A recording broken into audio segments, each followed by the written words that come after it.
Leader of the House, Jacob Rees-Mogg.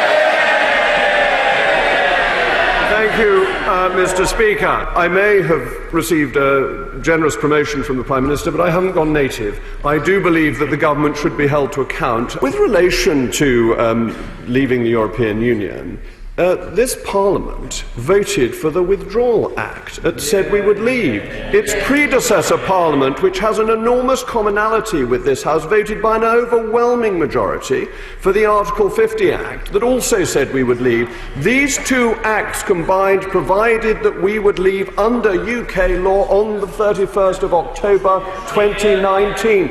Parliament debated, Parliament decided, parliamentary democracy requires we deliver. I may be the fifth Leader of the House since the Honourable Gentleman has taken his post, but from what I hear it seems that his question is the same regardless, so it doesn't make any difference who the Leader of the House should be, and therefore I fear the answer is going to be much the same. Now I would point out that the House of Commons predates the House of Tudor. It started in 1265.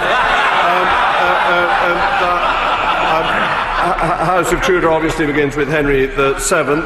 1265 is when the burgesses come from the towns, as he knows perfectly well. I share my right honourable friend's admiration for the late Pope Pius IX, but in terms of this House and what it represents and the symbolism of this building, what our Victorian predecessors did was to show through their architecture their belief in their democratic system and their confidence in our great nation.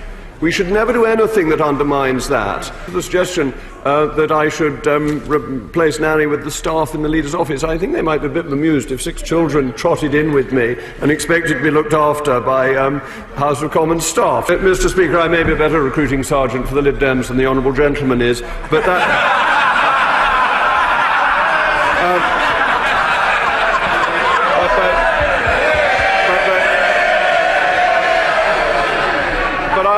I fear that may not be a very difficult task.